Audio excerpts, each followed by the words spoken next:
Boa tarde, pessoal. Boa tarde. Mais uma vez aqui, Bira e Faria, tá? Mais uma vez agradecendo a todos vocês, como sempre, né? Pelo tempo que vão dispor aí para nos ouvir. Agradeço a atenção de todos vocês. Minha continência aqui para o meu amigo irmão Bira e para todos vocês, tá? Que aqui estarão. Tá, Bira? Tá contigo.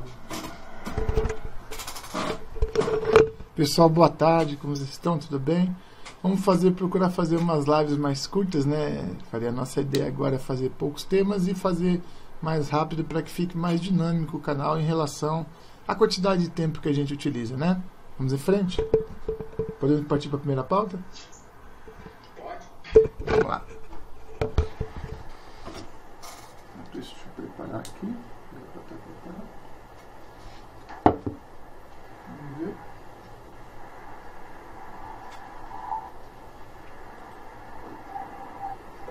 A gente sempre fala, né? A gente sempre vem aqui. A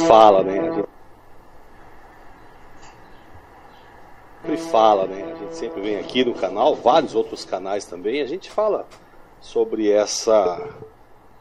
esses inimigos que são o pessoal da imprensa tradicional e onde nos atacam muitas das vezes que nós somos radicais, extremistas, né? É inacreditável. Aí a gente vê, por exemplo, né, nessa campanha publicitária que o Moro e o Bolsonaro estão fazendo acerca do pacote anticrime para conscientizar a população e também, consequentemente, criar mais força. Porque nós sabemos o Congresso que nós temos. Nós conhecemos muito bem, diga-se por sinal. Hoje o povo está mais ligado na política, consome mais política e isso é muito bom. Sabemos identificar hoje com muita clareza quem são quem com as canetas. Aí a gente vê a mídia trazendo o seguinte: Bolsonaro defende policiais que matam. É isso que a mídia tradicional quer que os brasileiros menos desinformados entendam. Que o Bolsonaro quer policiais que matam. Para falar bem a verdade, eu quero policiais que matam sim. Bandidos, assassinos, estupradores, pedófilos, sequestradores. Por que não? Qual o problema? O risco quem escolheu foram os bandidos. E eles sabem que eles podem morrer. Este é o risco. Mas a imprensa tradicional quer que vocês entendam o seguinte: o Bolsonaro defende assassinos. Mais ou menos assim. Ou que a sociedade tenha a polícia militar, a polícia civil ou a polícia federal, seja lá qual for os órgãos de segurança. A mídia tradicional, a imprensa tradicional quer que a sociedade os tenha como inimigo. No que depender de nós, nesses canais, aqui no YouTube, eles não conseguirão. Como eles já não conseguiram agora em 2018 eleger uma esquerda para esse poder. E por isso hoje eles estão completamente desesperados. O limite da vida e a morte para um homem ou uma mulher, segurança das polícias, é a arma deles. Sejam todos bem-vindos ao canal Ravox Brasil. Peço a você, amigo e amiga, que não são inscritos ainda, se inscreva, ative o sininho, use os comentários, fiquem à vontade. Ajude a fortalecer mais vozes conservadoras nesse nosso Brasilzão velho de guerra. Sejam todos bem-vindos. Pessoal, é o seguinte, que a produção de petróleo bateu recorde agora em agosto e se aproximou dos 3 milhões de barris diário. Um volume que supera em 7,7% a marca anterior. Gestão séria e sem corrupção, o Brasil vai para frente. Vamos lá? Bom, pessoal, estamos entendendo o seguinte: no que depender do Bolsonaro e do Moro, o Brasil irá se tornando aos poucos um país menos violento. Isso é bem verdade. E a mídia está louca com isso. Já não sabem mais o que fazer. Tá bom? E também quero trazer para vocês também sobre o STF, que eu prometi, né? No final do vídeo aqui eu vou falar sobre o STF, que na verdade adiou tudo, tá bem? Mas vou trazer um detalhe importante sobre essa situação do STF, tá bom? Vamos lá. O presidente Jair Bolsonaro usou, né, boa parte do seu discurso para defender policiais militares em relação a essa campanha publicitária do pacote anticrime do ministro Moro, tá bom? Ele citou, por exemplo, visitas ao presídio militar de Benfica, no Rio de Janeiro, e disse haver sim muitos inocentes lá. A mídia não gostou disso. Abre aspas. Conversando com eles, a certeza de que ali dentro tinha muito inocente. Tinha muito culpado? Tinha. Mas também tinha muito mais inocente. Basicamente por causa de quê? Excesso. O policial não pode dar 2 tiros no bandido. Saibam vocês, tá? Se ele der 2, 3 tiros, pronto. Já ferrou com a vida do policial militar e eles ficam presos, tá bem? Pôde na madrugada também, na troca de tiro com o marginal. Se o policial dá mais de 2 tiros, ele ser condenado por excesso, um absurdo daí, afirmou o presidente. É doloroso você ver um policial, chefe de família, preso por causa disso. E continuando o presidente ainda, queremos mudar a legislação para que a lei seja temida pelos marginais e não pelo cidadão de bem. Esse é o espírito da lei e o objetivo da propaganda do projeto anticrime. Fecha aspas. O presidente Bolsonaro dizendo isso. Abre aspas. O ativismo em alguns órgãos da Justiça e do Ministério Público na política busca, cada vez mais, transformar auto de resistência em execução. É doloroso você ver, novamente falando, é doloroso você ver um policial chefe de família preso por causa disso. Muitas vezes, vemos policiais militares serem alçados por uma função. Aí vem a imprensa dizer que ele tem 20 autos de resistência. E aí o Bolsonaro diz, tem de ter 50. É sinal de que ele trabalha, que faz a sua parte e de que ele não morreu. Fecha aspas, quem disse foi o presidente Bolsonaro. Como eu já tinha citado antes, o general Patton, no ataque da Market Garden, ele falou para os combatentes dele nessa operação que era contra a Alemanha, estavam partindo na última ofensiva contra a Alemanha. Ele falou, não quero que vocês morram pelo seu país, eu quero que os alemães morram pelo país deles. Ou seja, é muito melhor que o bandido morra do que o policial morra. Antes o bandido do que o policial. Tá certo? Isso aí com certeza absoluta, porque esse lance de que educação, esse lance de que é não sei o que da sociedade, não, ele escolheu aquela vida de crime, porque existe muitas pessoas que estão ali naquele mesmo morro, são trabalhadoras, levantam todo dia para trabalhar e sustentam suas famílias sem se meter com narcotráfico ou com coisa errada. Confere, Faria. Vamos em frente.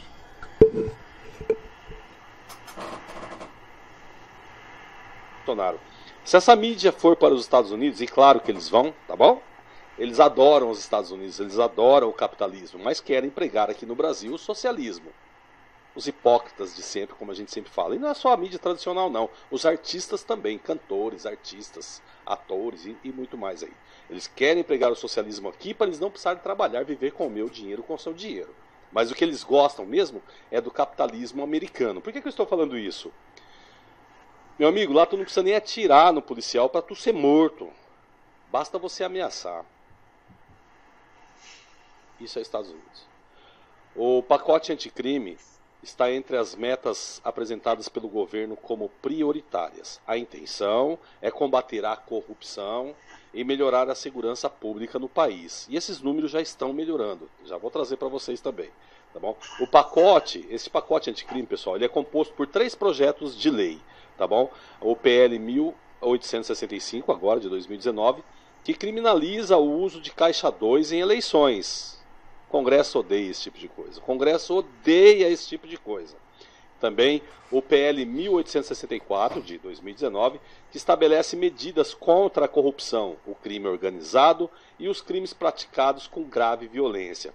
E continuando aqui também o PLC 89, de 2019, que estabelece regras de competência da Justiça Comum e da Justiça Eleitoral. Nosso ministro Sérgio Moro disse que a aprovação do pacote será a oportunidade para que o governo e parlamentares mandem mensagem clara de que os tempos do Brasil sem lei e justiça chegaram ao final.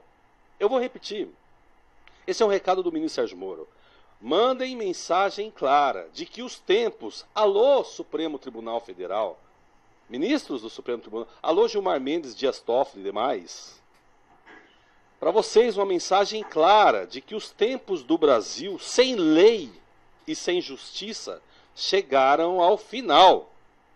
É o Sérgio Moro mandando esse recado. Abre aspas. Há algum tempo tínhamos certa percepção de que vivíamos em uma terra sem lei e sem justiça.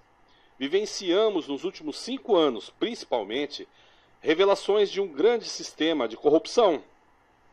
Assistimos nos últimos 15 anos ao crescimento e ao fortalecimento de organizações criminosas no Brasil, alô PT e puxadinhos. Organizações que muitas vezes o Estado não tinha coragem de enfrentar. Fecha aspas. Você discorda de alguma dessas palavras do ministro Sérgio Moro? Eu não. Continuando. Hoje mesmo foi publicado que houve, agora os números, tá pessoal? Hoje mesmo, dia 3 de outubro, hoje mesmo foi publicado que houve queda de 22% do número de assassinatos na comparação com o mesmo período do ano passado. Isso significa, em outros números, 7.109 pessoas que não morreram assassinadas por crimes violentos no nosso país, em relação ao ano anterior. Agora multiplica isso por 4. A média dos brasileiros são de 4 pessoas por família, mais ou menos, certo? Vamos dizer assim. Tá? Claro que tem famílias maiores. Mas suponha que a mãe ou o pai que trabalha não foi assassinado. Mas vamos supor, né, que não foi assassinado. Então, essa família está intacta. Agora, suponha que fosse no ano passado. Ou a mãe ou o pai dessa família fosse assassinado. Os outros 4 ou 5 da família iam ser atingidos, né, decisivamente, confere? Então, deixou de atingir mais de 30 mil pessoas, mais ou menos, né? Ou pelo assassinato em relação a si, ou pelo pranto, pela tristeza, é um prejuízo emocional que dá ter uma pessoa... Da perda, né? Mas aí eu tenho uma atualização no final dessa aqui, tá?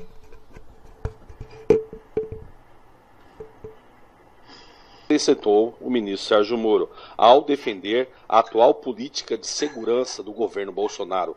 Governo Bolsonaro, quando eu digo, é a equipe toda, presidente e sua equipe, seus ministros, tá bom?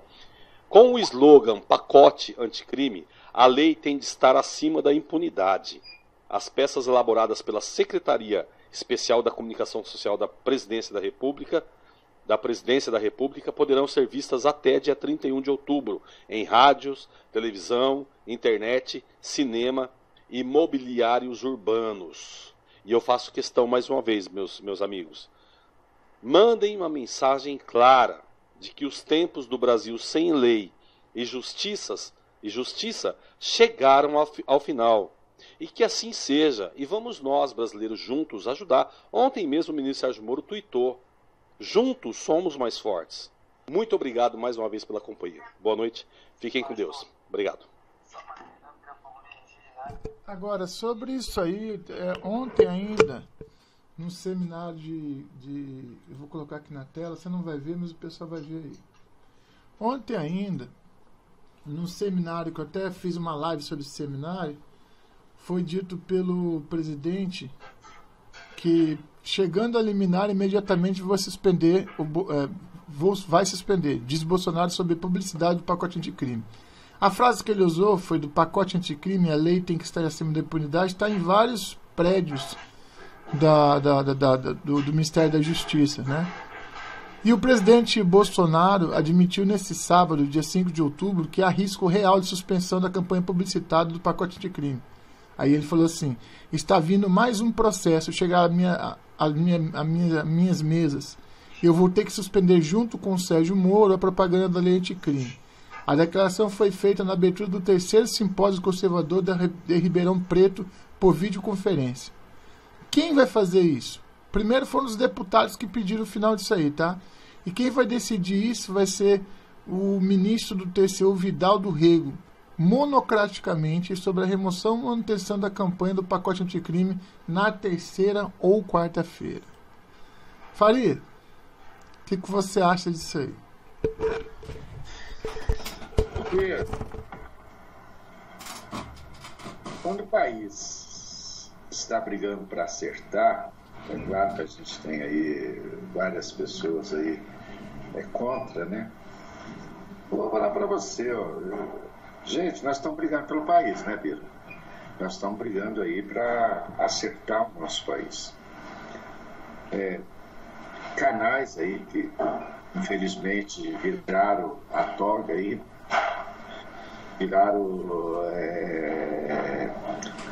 andaram na onda Bolsonaro, né, e hoje já estão em outro patamar, né, e tudo atrás de dinheiro. Eu falo para você, cara, só tem uma solução. Nós, canais de direita, nós, canais patriotas, realmente brigar pelo nosso país. Porque se nós não fizermos isso, né, tem aquele dito, né, Bira? Basta o bom ficar quieto que o mal triunfa, né? Então, se nós não fizermos a nossa parte aqui, nós estamos deixando o mal triunfar. E nós não podemos fazer isso daí.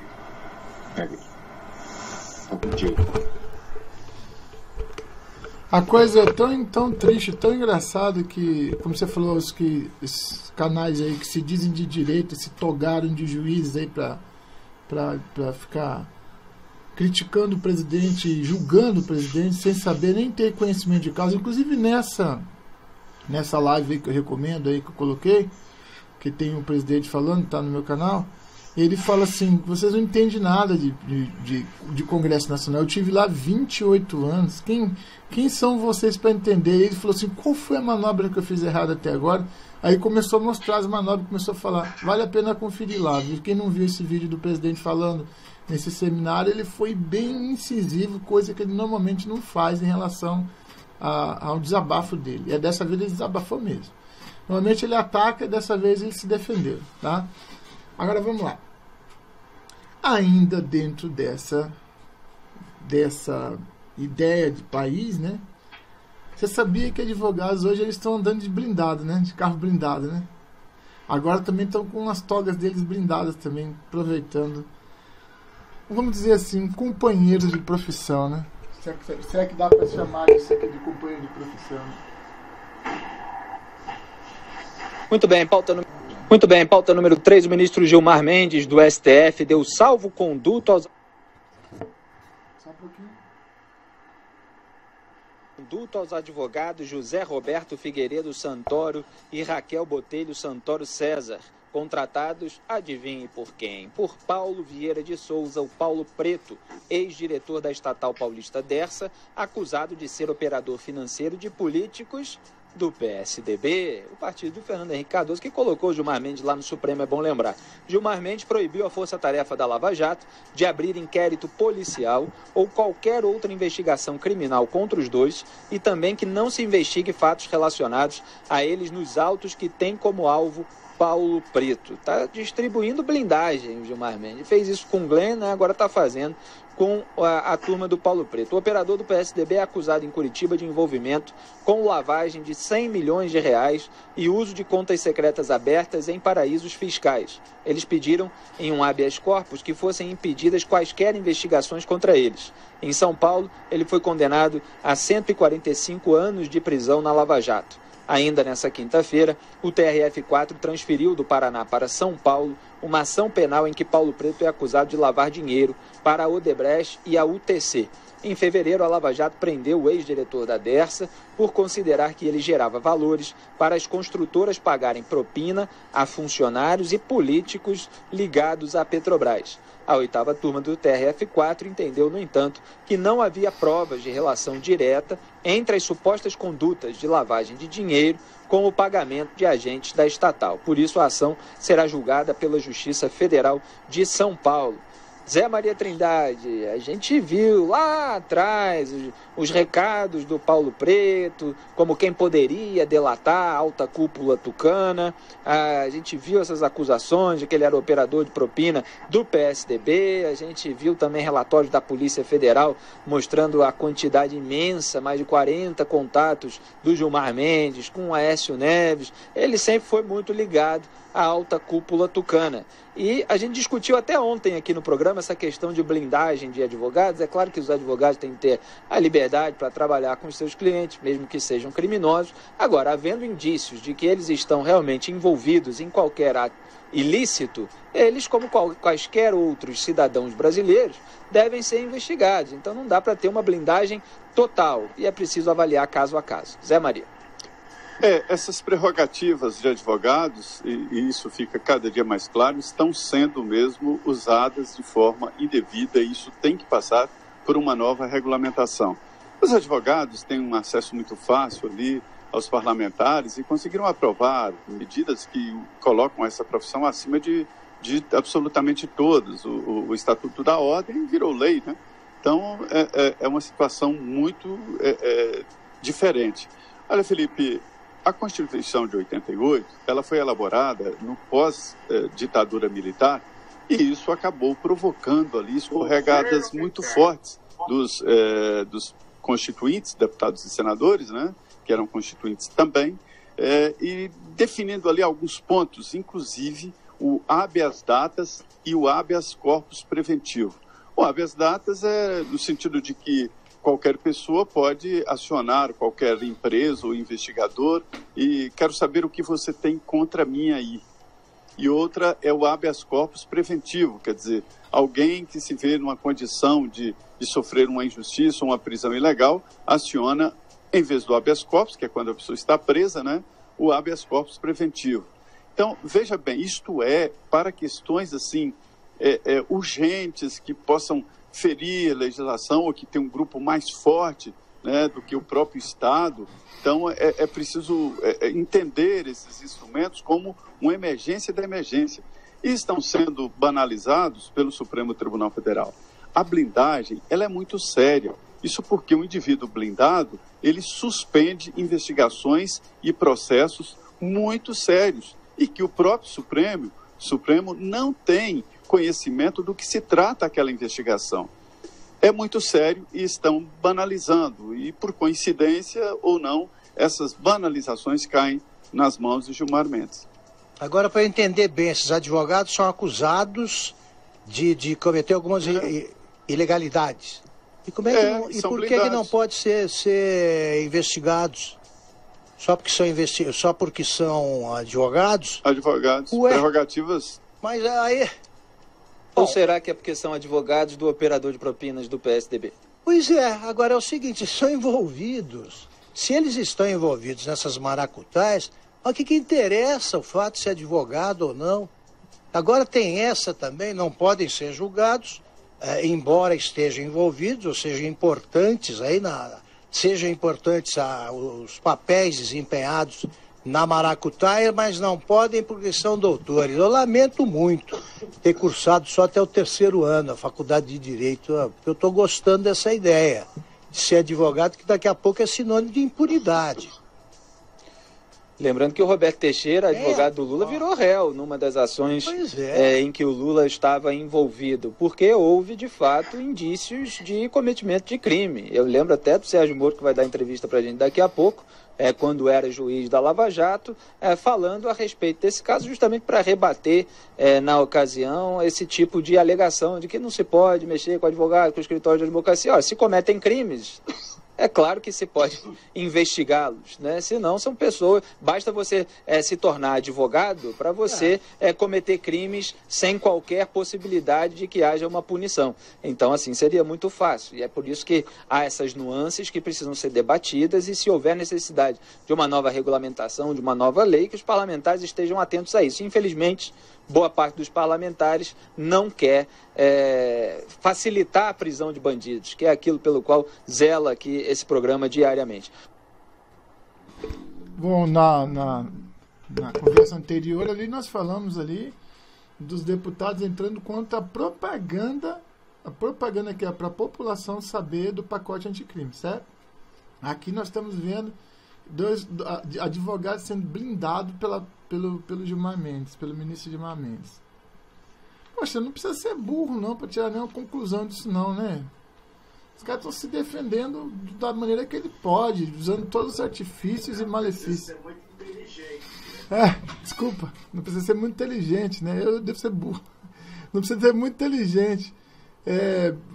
Tem que ser muito burro para acreditar que está acontecendo negócio certo no Brasil hoje. Então, quer dizer, se eu sou um bandidão, eu pego, escolho um advogado, aí eu boto meu cofre lá dentro do escritório do advogado e mexo com as minhas coisas erradas lá dentro. Lá dentro ninguém pode chegar. O que você acha disso aí, Fábio? É que eu falei, né, Vila? O Superior Tribunal Federal, esses ministros, consideram semideuses.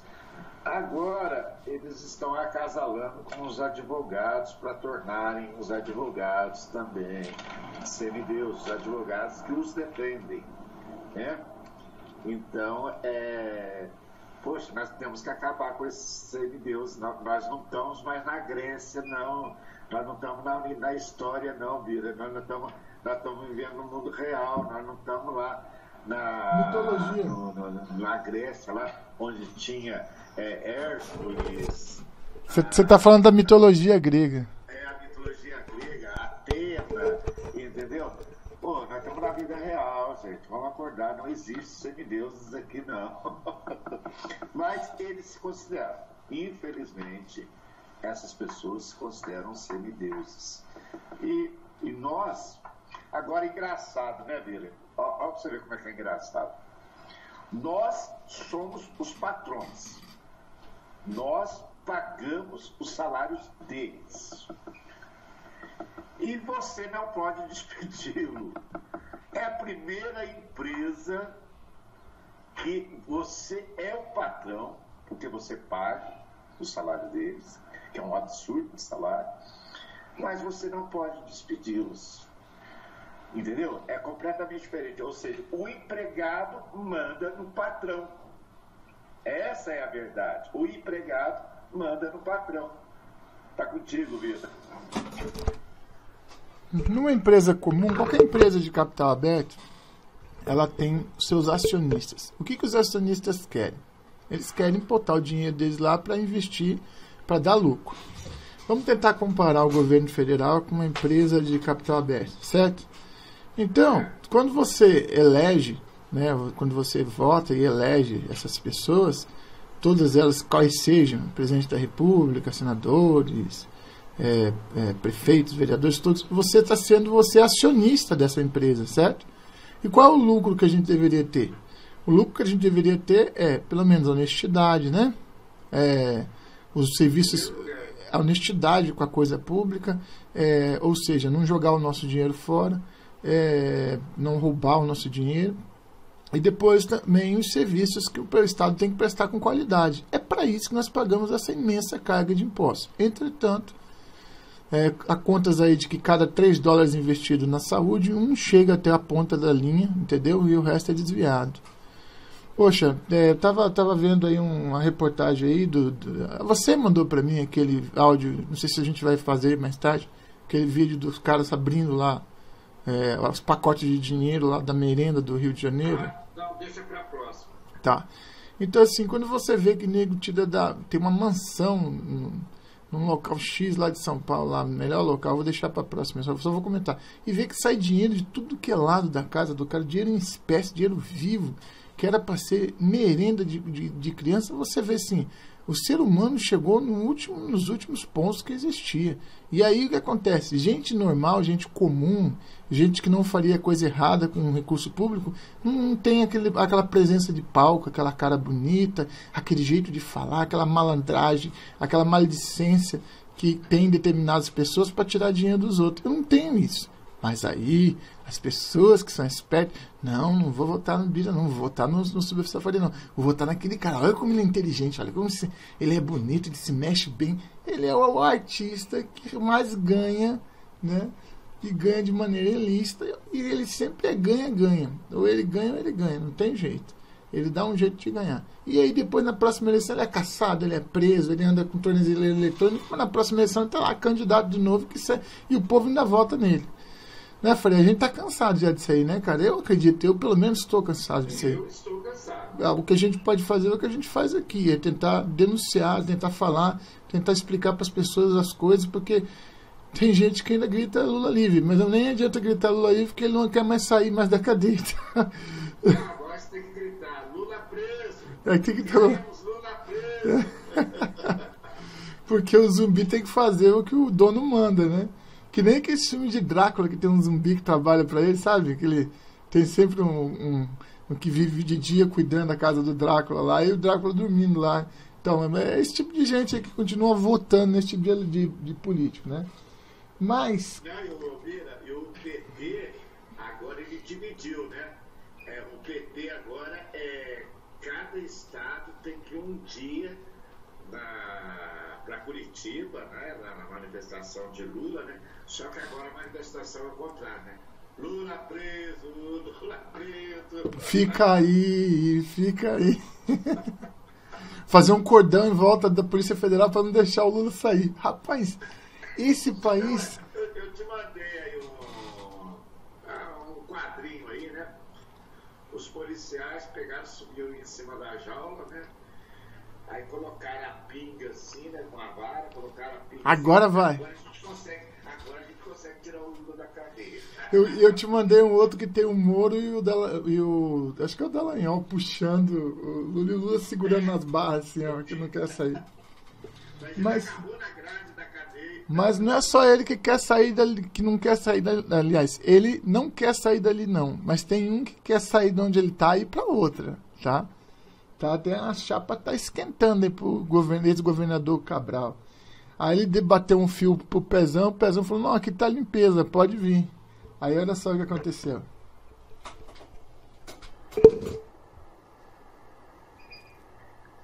O juiz Marcelo Bretas atendeu a um pedido da defesa de Sérgio Cabral e determinou que o ex-governador do Rio deixe o presídio de Bangu 8, onde está detido desde abril de 2018. Cabral será transferido para a unidade prisional da PM do Rio, em Niterói, onde está aquele que foi o seu sucessor no governo, Luiz Fernando Pezão. Para vocês verem o meu estado.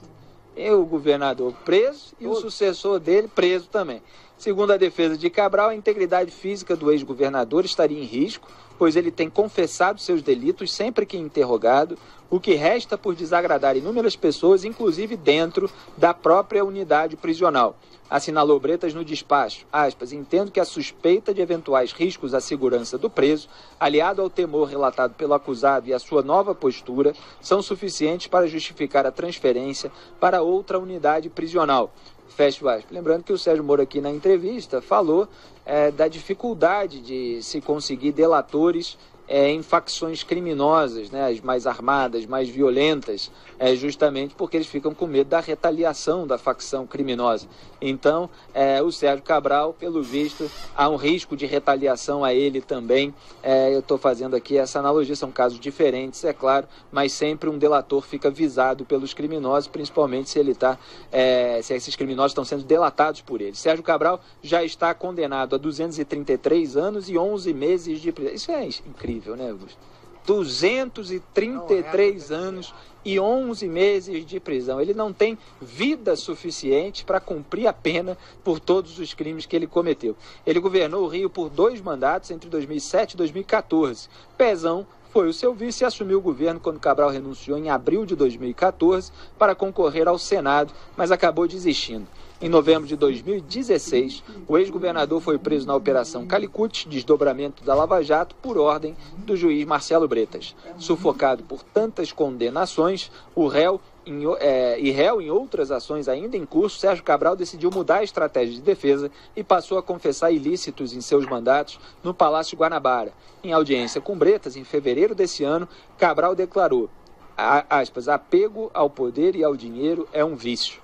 Fecha, isso a gente já tinha notado, né, Cabral? Mas é sempre bom que o criminoso, principalmente se está querendo fazer delação, diga todas as verdades que precisam ser ditas. Augusto, sempre houve muita discussão em relação à delação do Cabral, porque ele seria o topo, o líder de uma organização criminosa, mas sempre se falou muito de que ele teria gente do judiciário para entregar. Então é claro que a gente acompanha o caso com curiosidade, ciente de que os benefícios também não podem dar a ele uma vidinha muito fácil. Ele tem que pagar pelos crimes, sim, de alguma forma. Ele tem coisas a dizer sobre o judiciário, não só o judiciário do Rio, ele tem muita coisa a dizer sobre o Lula, de quem ele foi parceiro, né, e sobre a Dilma. Ele tem, sim, coisas a dizer. Agora, ele vai começar a procurar algum julgamento em que ele foi condenado com algum delator falando por último, né? Ele deve estar procurando isso aí para ver se escapa pela chicana Bendini também. Mas o recorde que ele atingiu é uma coisa impressionante mundialmente. Você conseguir tantos anos de cadeia, isso aí é coisa para chefão da máfia siciliana. Zé Maria Trindade. Ainda faltam 30 processos, é muita cadeia.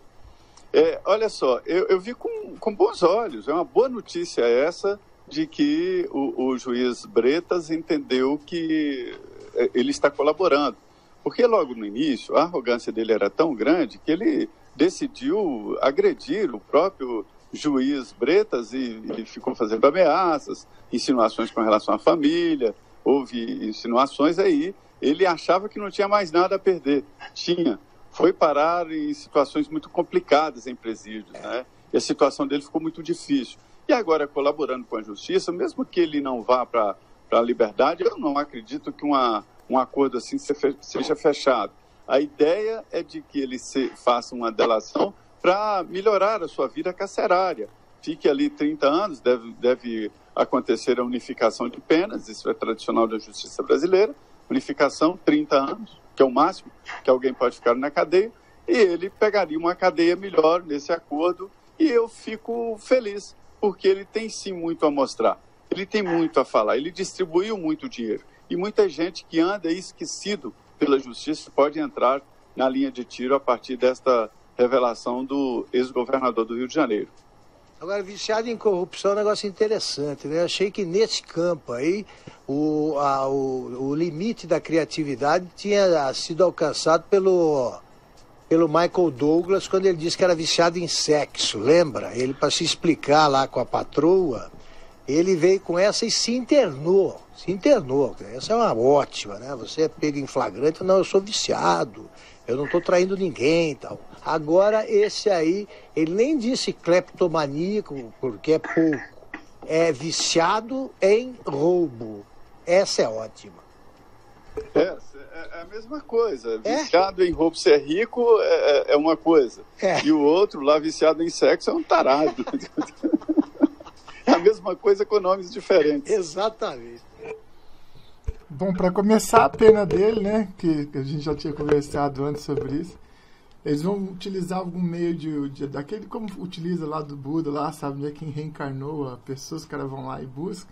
A Polícia Federal vai até na porta da maternidade já passa o bebê que ainda tem 100 anos para ele cumprir ainda. Ele tem pena para cumprir ainda. Já chega com as algeminhas de neném assim. Parabéns pelo bebê, mas passa para cá que ainda vai para cadeia. Mais 30 processos, cara. Mais 30. Você tem... Não, porque chegou... 200 e poucos anos de cadeia. Quem tiver curiosidade de procurar delações aí do Cabral na internet, tem várias, né? E tem umas assim que ele já vai com aquela cara de coitado, assim, né? Aí o juiz fala, mas o senhor roubou tantos milhões assim da merenda, não sei o que lá. Realmente, eu fui muito egoísta. Aí ele falou assim... Opeira, você lembra da barra do lenço? Lembro. Não foi depois que teve a aprovação da Olimpíada? Então, você lembra da barra do lenço lá? Que lembro. Chico em Paris. Colocaram o lenço na cabeça e... Aí colocaram os lenços na cabeça, tudo com dinheiro de quem, gente? Nossa, pô. Nossa. A mansão que ele morava, o iate. Viajar para o exterior com o dinheiro dos outros é a coisa mais fácil do mundo. Aí, ainda naquele, se não me engano, naquele jantar, ele fez um cara dar um colar de diamante para a mulher dele. Para a mulher dele. E o cara disse que teve que dar, e queria saber de onde é que ia sair. Ele falou, depois a gente vê isso. E o cara comprou o colar de diamantes no exterior para a mulher do Cabral. Quer dizer, não vou te falar não, cara. Esse cara tem muito... Agora, eu acho engraçado ela ter se escapado, né? Porque, tudo bem que ela tem filhos pequenos, mas... Ela tá fora, tá movimentando contas, e eles têm muito dinheiro ainda, com certeza. Mas, Pira, aí eu pergunto para você, quantas mulheres não estão presas? Os filhos hoje estão com os avós, estão aí Por que eles são diferentes? Dizer que a esposa do Cabral não tinha conhecimento das falcatruas do marido é mentira. Mas a justiça sabe o que faz, né? Será? Aí não vou nem responder essa parada. Mas, de qualquer forma, de qualquer maneira, a gente sempre diz o seguinte: criticar é fácil, né? Mas vamos ouvir o que o nosso presidente acha de alguns youtubers de direita. E no vídeo que eu coloquei ali de ontem, foi dia 5 na parte da manhã, do Congresso lá, também ele falou bem reto, papo reto para esses youtubers que ficam metendo pau nele, viu? Cambada. Não adianta agora vir puxar saco não, que a tua chapa tá esquentando. A chapa de vocês está esquentando, viu? Você viu, Bira? Você viu que o Bolsonaro falou do Nando Moura, né? E o Nando Moura ainda insiste no argumento dele, né? Ou seja, em vez dele chegar e pedir desculpa, que ele se alterou, tal, que seria mais bonito, ele continua insistindo na pauta dele. E muitos canais aí estão falando de Nando Moura aí, que ele foi infeliz na fala dele. É como se o presidente fosse super-homem. O presidente pode tudo. Eles não entendem que, a partir do momento que o Bolsonaro pautou, né, e o Supremo, os deputados, senadores, eles revogaram, o Bolsonaro não pode fazer mais nada, gente. É assim o nosso sistema.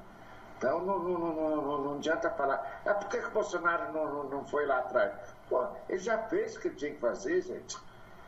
Entendeu? Ele não é semideus, não, tá? Ele é de carne e unha, tá? Vamos lá, Bia. Olha, Faria, sobre Nando Moura eu vou falar o seguinte: muita gente fica pé da vida quando eu falo que eu não sigo o Olavo de Carvalho.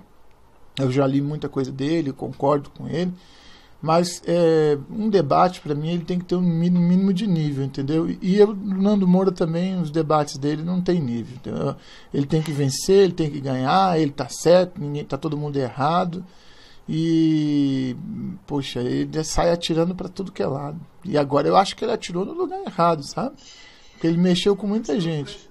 Atirou no presidente. Então, quer dizer, eu acho que a pessoa tem que ter um pouco de discernimento, né?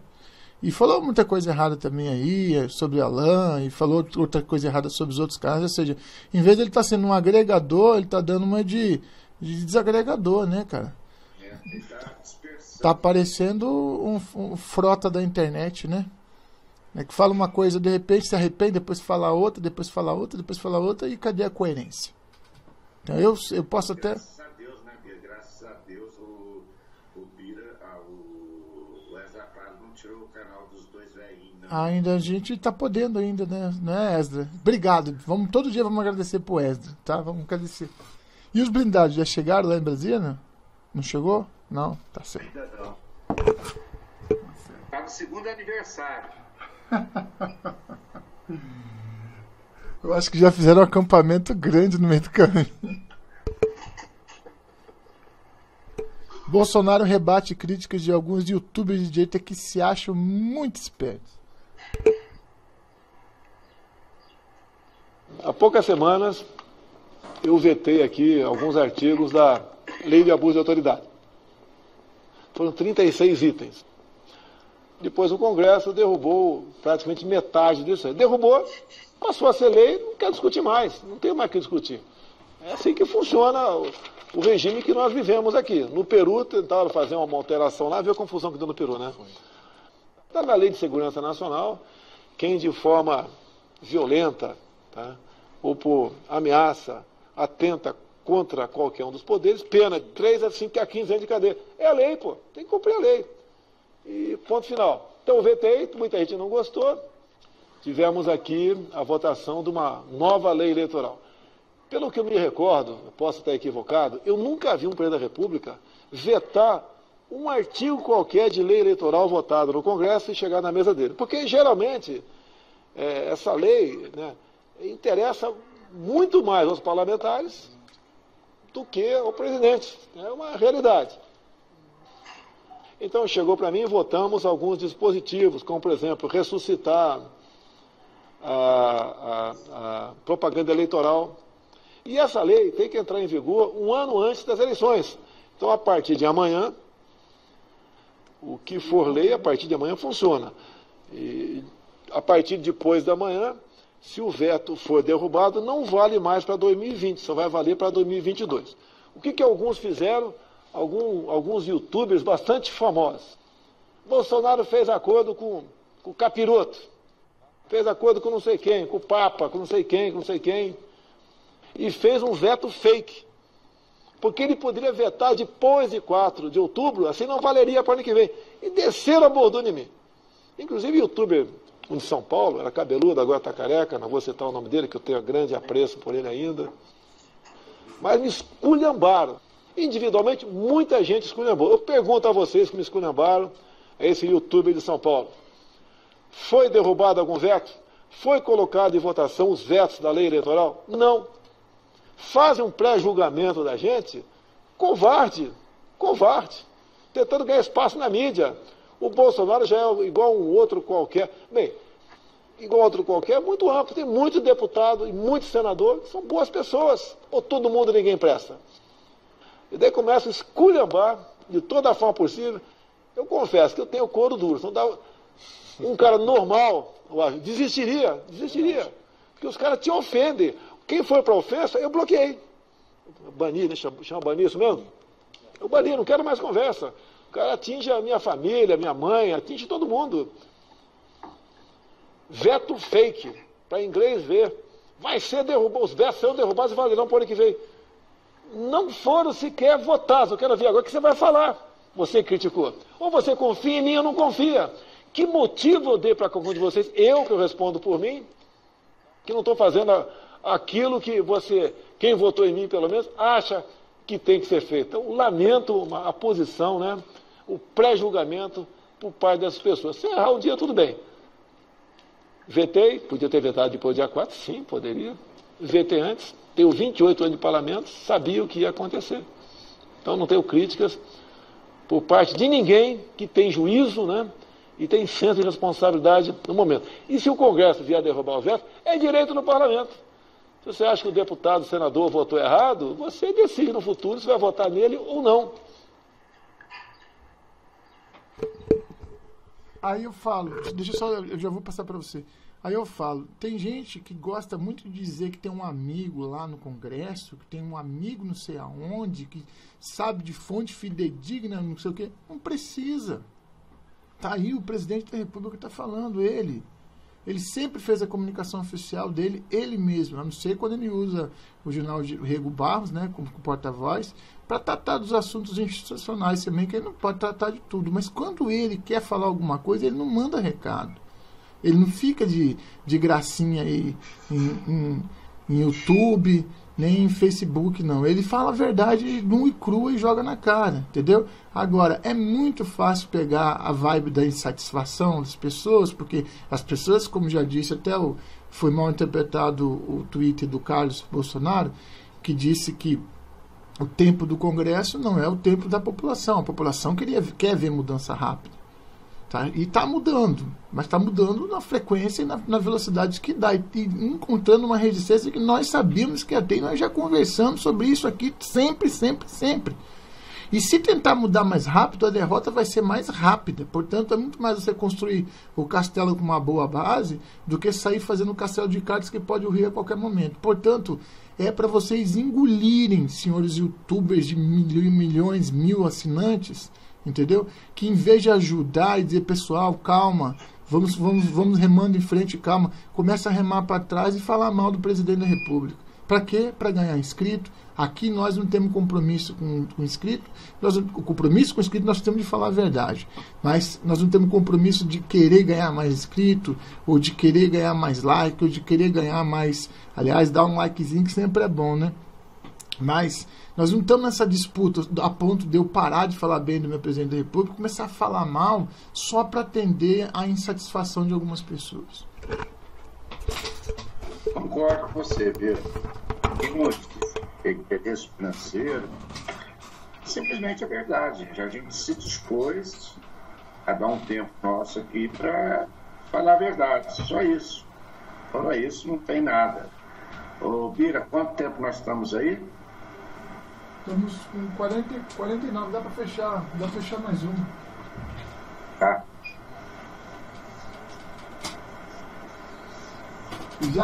Já que nós estamos falando de defesa, o deputado Eduardo Bolsonaro, naquele talk show lá da Jovem Pan, na parte da tarde, ele tentou defender aí o Pânico, né? Pânico na Jovem Pan, ele tentou defender o Flávio Bolsonaro. Vamos escutar?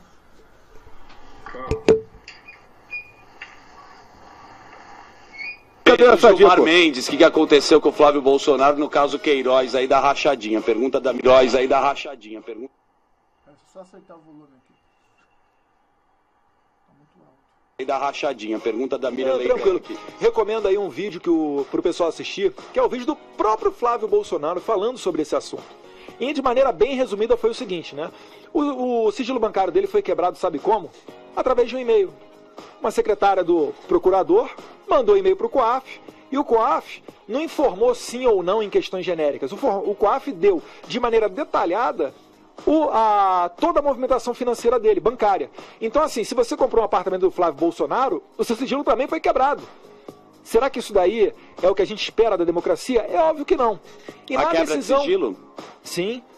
E a decisão do ministro Dias Toffoli, de maneira genérica, ele fez parar as investigações para que fosse decidido no STF. Então, todas as investigações acerca de quebra de sigilo, etc., o Dias Toffoli determinou que fossem paradas até que o STF julgasse o mérito da matéria, para que não ocorresse o risco de não haver uma uniformidade nas investigações do Brasil. Ponto. Essa decisão do Dias Toffoli valeu para todo mundo, menos para uma pessoa, Flávio Bolsonaro. O Ministério Público do Rio de Janeiro, contrariando a decisão da STF, continuou a investigá-lo. E já está há mais de 2 anos investigando ele, tá? E até agora, nada demais. Tudo que foi apresentado, Flávio explicou e de maneira bem, minha opinião pessoal, maneira bem fundamentada. O pessoal do MP continua investigando. Aí o que ele fez? Fez uma reclamação ao STF, foi para o Gilmar Mendes, falando o quê? Olha, STF, estão descumprindo a sua decisão. Vocês falaram para esperar, porque vocês vão julgar o mérito, mas o MP do Rio de Janeiro continua investigando, cagando e andando para o STF. O Gilmar Mendes, o que ele fez? Para de investigar até que o STF decida sobre esses temas. Ponto. É só isso. E de quebra, o ministro Gilmar Mendes ainda falou para se investigar por que o Ministério Público não estava cumprindo a decisão, né, do STF. Então, assim, Você está colocando conduta, certo? Me explica o que é rachadinha e se existe essa prática, só isso. Independente de como fez, se quebrou sigilo, esse é o ponto. Você está falando bonito, hein, rapaz? Parabéns. Obrigado. Ele melhorou, né? Impressionante. E rachadinha, com todo respeito, você gosta. Final de semana comigo, porra. Eternamente falando. Rachadinha, o que é a rachadinha? Conta aí. Não, a rachadinha... É uma prática, existe lá? Você está lá no meio do negócio, não estou falando que você faz, mas como é que acontece? Sim, existe essa prática. O dito rachadinha é o seguinte: o deputado ou parlamentar pega os funcionários dele e fala um meio a meio, 90 a 10, 20 a 10, sei lá. E uma parte do dinheiro retorna para o deputado. Isso aí é o que é chamado de rachadinha. Perfeito. O que pesa contra o Flávio Bolsonaro? Vamos lá. Inclusive, deixa eu estender um pouquinho. Se lembra quando começou a sair as coisas dele, sobre ele, né? Em janeiro, eu lembro porque a gente sofreu na pele, né? Foi numa sexta-feira em que teve uma foto do chefe do MP do Rio de Janeiro, que estava investigando o Flávio, junto com o jornalista da Globo News, almoçando. Perfeito? Nessa sexta-feira à noite, depois desse encontro pactual, né?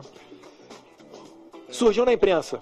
Como é que era? Era Flávio Bolsonaro fez 40 depósitos de R$2.000 para ludibriar o COAF e fugir da investigação. Aí todo mundo, Aí ele foi lá público e falou o quê? Olha, fiz esses depósitos, fui eu que fiz, foi na agência da Alerj e foram esses depósitos de R$2.000 porque é o máximo que cabe no envelope. Para não pegar uma fila, o que eu fiz? Eu botei dinheiro na minha conta. Então, primeiro passo. Ninguém é burro hoje em dia, se for fazer alguma besteira, de passar o dinheiro na própria conta, pelo amor de Deus. Ele falou, o dinheiro era sobre a venda de um apartamento. Aí o que a imprensa fez? Quem é que comprou o apartamento? Foi o fulaninho lá na Barra. A imprensa foi lá no fulaninho, na Barra da Tijuca, perguntou pra ele. E aí, fulaninho, você comprou o apartamento? Ele falou, comprei. está aqui no imposto de renda. Sim, eu paguei uns 90 mil em dinheiro, tudo declarado. Certamente isso aí não repercutiu na imprensa, né? Sexta-feira. Sábado, o que aconteceu enquanto o Flávio dava essa explicação? Deputado Flávio Bolsonaro tem o título de R$1 milhão na Caixa Econômica Federal. Oh! Eles linkam assim, né? Deputado, 1 milhão e acabou, caiu o mundo. Sabe o que foi isso? Quando você vai comprar um apartamento na... Vou falar de novo porque eu sempre falei. O Eduardo estava tão nervoso que chamou o Flávio de deputado e ele é senador. Ele não tem um documento chamado ABITSE. Sim. Sem esse documento, ele não consegue financiar na Caixa Econômica Federal. Então ele financiou um apartamento que ele comprou na planta com a própria construtora, ou com a financeira da construtora. Quando saiu a ABITSE, o que ele fez? Pegou esse financiamento de 1 milhão e transferiu para a Caixa, que tem juros menores e facilidades melhores de pagamento. Então esse é o título de 1 milhão. Aí depois, quando ele estava explicando isso, o que saiu domingo? Queiroz movimentou não sei quanto, aí botaram lá 12 anos para trás lá de quanto que o Queiroz movimentou e etc. O Queiroz ele já veio ao Ministério Público, ele já prestou esclarecimentos. Sumido o Queiroz. Mas tá. Nada, até hoje ele está na capa da Veja. Se a imprensa tivesse esse mesmo apetite para investigar os filhos do Lula, a gente retornaria para cá milhões.